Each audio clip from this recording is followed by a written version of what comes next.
Hello everyone. I've been fighting with my computer for about 15 minutes. It's just I did a video, I saved, and then it corrupted the media. I was annoyed. I'm just annoyed right now. So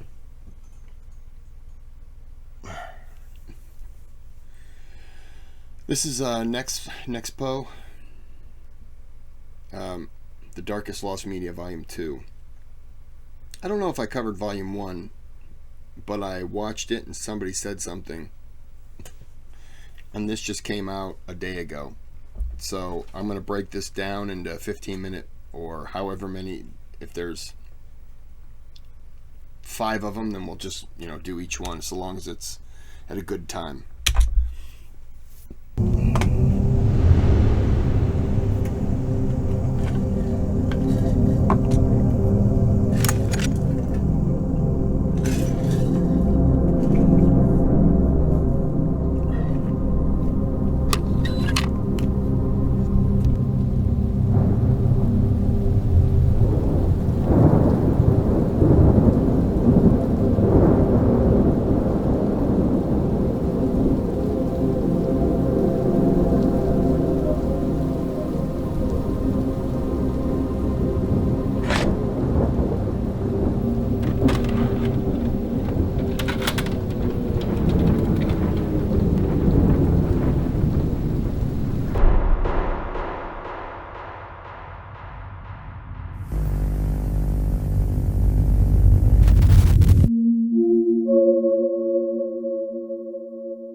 That's a blast from the past. There's something about lost media that's so incredibly unsettling. The idea of a piece of recorded history being effectively lost to time, cementing even the most mundane footage, TV shows, and even video games into the realm of mystery. It seems that each and every day, new relics of decades past are being remembered, spreading like wildfire to all the others who also vaguely remember it too. A year ago, I brought you through 5 of the darkest pieces of lost media that I could find. However, it was but a drop in the ocean of what's actually out there. There are hundreds, thousands of disturbing pieces of forgotten media, all with their own stories, their own significance, and their own intricate details that cement them as some of the darkest in existence. Tonight, you and I are diving back in. This is The Darkest Lost.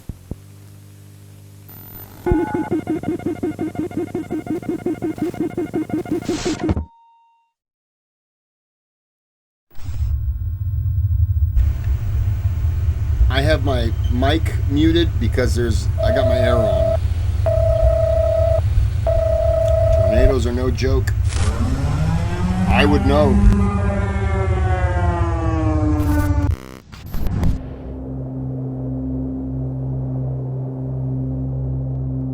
It's the 31st of May 2013, and the town of El Reno, Oklahoma is silent.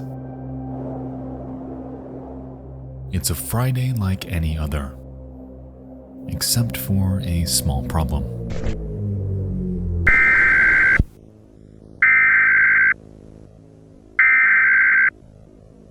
National Weather Service in Norman has issued a tornado warning for southwestern Oklahoma County in central Oklahoma, southeastern Canadian County in central Oklahoma, until 7 p.m. Central Daylight Time.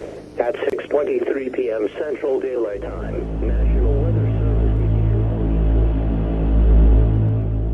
Service. As the early evening approaches, alerts ring in about a potential multiple vortex tornado that may touch down in the area. It's something meteorologists haven't seen before. It's unprecedented. It's different. At 6:03 p.m., an EF3 monster touches down around 8 miles southeast of El Reno, Oklahoma. Rapidly, it swells in size, becoming more violent by the minute. It mostly remains over open fields, a good thing for the neighboring towns and cities. However, for those with a passion for chasing supercells like this, the outcome was far more disastrous. I've always thought it'd be cool to be a storm chaser, but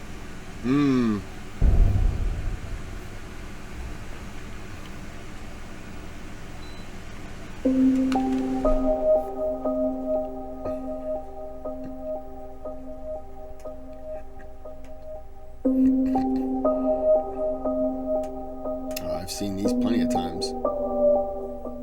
In the mid-2000s, a team of storm chasers going by the alias TwistX was formed under the Discovery Channel, headed by a man named Tim Samaras. It involved a group of 10 scientists with the goal of chasing and documenting the dynamics of various superstorms, utilizing numerous vehicles outfitted with weather probes. If you're a fan of the show Storm Chasers, then you've likely seen them in action, as they were heavily involved in seasons 3 through 5 around the turn of the decade. I don't remember it.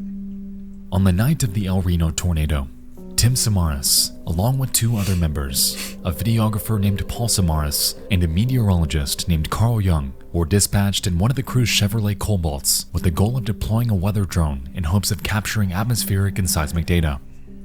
Ironically, being considered one of the safest storm chasers in the industry, Samaras was up for the task. And so, he and his crew decided to pursue the El Reno tornado, unaware of just how volatile it would soon become.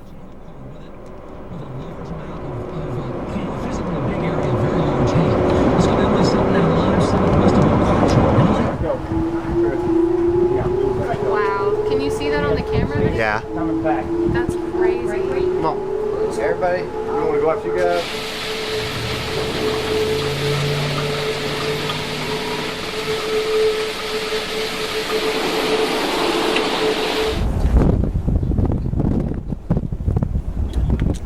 And the thing is, you have one tornado that's forming here. You could have another one forming over here. They could combine. They could be 2 smaller cells. And this whole cloud here, it's not like you can only have one tornado per, cell. You could be standing here looking at all this, and you could have a tornado start to drop down over here that's a mile closer to you. I mean, they are just, they're crazy. Normally now, all the energy seems to be funneled into one, but you can still have some that pop out of that. I mean, they're dangerous.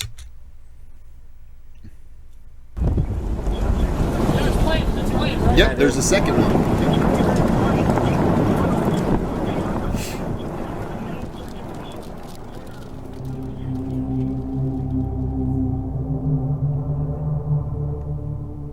As the minutes pass, the vortex rapidly changes direction. It ramps up speed, and it grows to a size never before seen. At its widest, it attains a diameter of 2.6 miles, cementing it as the single largest tornado by surface area ever recorded. Regardless, the TwistX team approaches it with their plan of deploying that weather drone before getting out of there as fast as possible. They begin their drive towards a highway in hopes of heading south towards its direction. However, to their surprise, the tornado rapidly and unexpectedly turns straight towards them. In the following minutes, they do everything they can to turn around, to get away from this beast of nature. However, before they know it, the storm overtakes them, leaving the 3 men helpless inside.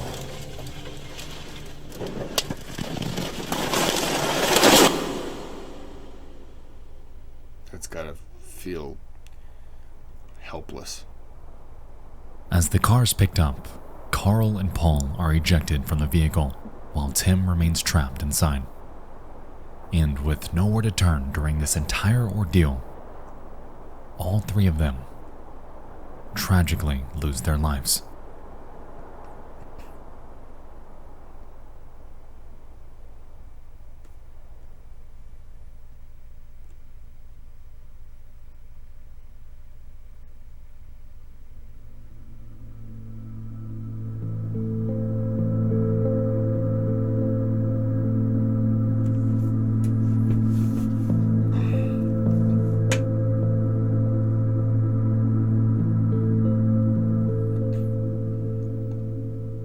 days later, and half a mile away, the bodies of Paul and Carl are found, and not far from them, their vehicle with Tim still inside. After a search, authorities find their belongings spread throughout a nearby creek bed, one of which being a camera belonging to Carl. Remarkably, it was still in working condition, and recorded onto it were the final moments of everyone in that vehicle. To this day, only a very select handful of people have been given access to this video, one of which being the crew's close friend named Gabe Garfield. Since the incident, he's gone on record to state that while viewing it, he could hear Carl describe how, quote, eerily calm the air became around them in the moments prior to their death. Immediately after, Tim Samaras retorts, "Actually, I think we're in a bad spot." Before his final words, "We're going to die," echo over and over through their radio.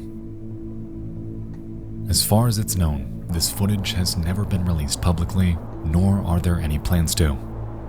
Interestingly though, on YouTube, we're able to find a second-hand view of the TwistX team in the moments before the incident. However, as the worst of the storm approaches, they rapidly disappear in the distance as the El Reno tornado engulfs them.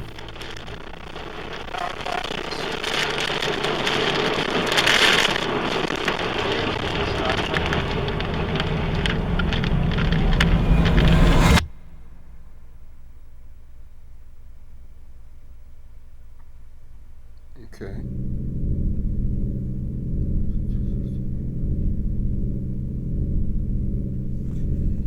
Okay.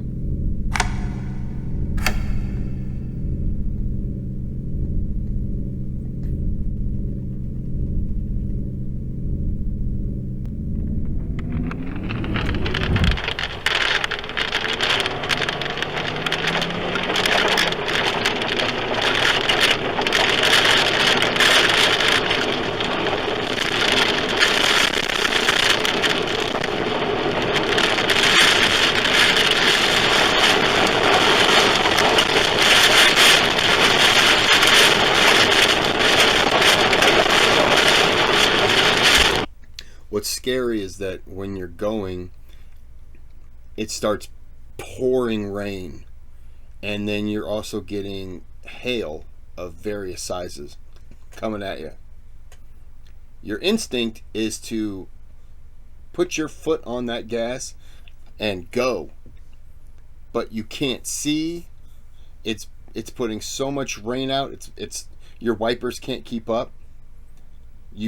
You will start to hydroplane in certain spots because so much water's coming down, it's almost flooded. And so you slow down. Well, when you slow down, it's catching up if it's following you. And I've been through tornadoes before, never driving in them like that. But there's this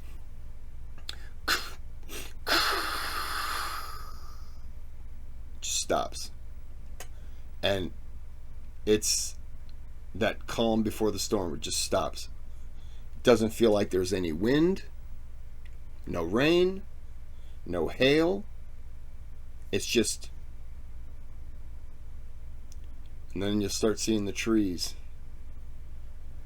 and then it starts coming, and you get hail and all kinds of stuff, and it's not pleasant. It's not pleasant at all.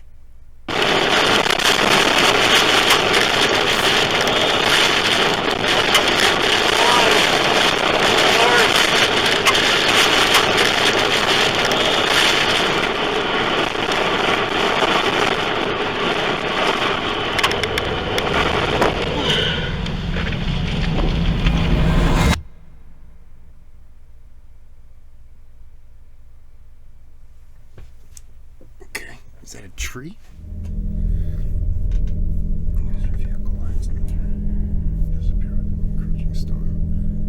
Okay.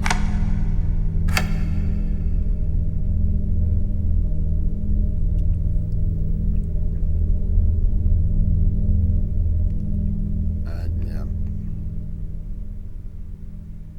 It could have been a tree for all I know.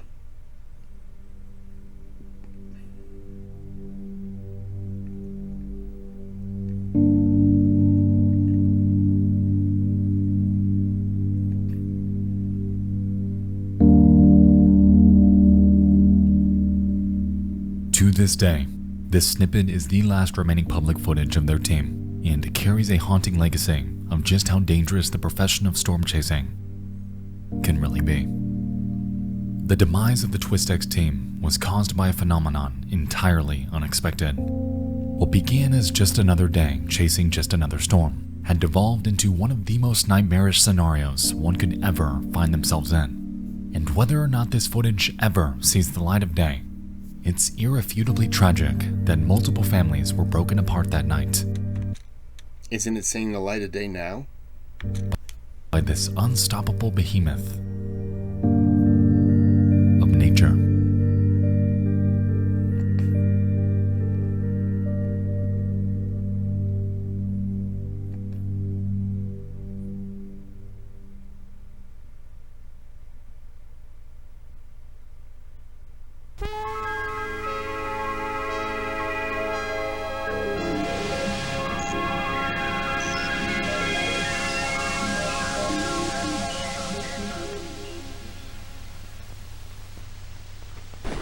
Hello everyone, quick thing.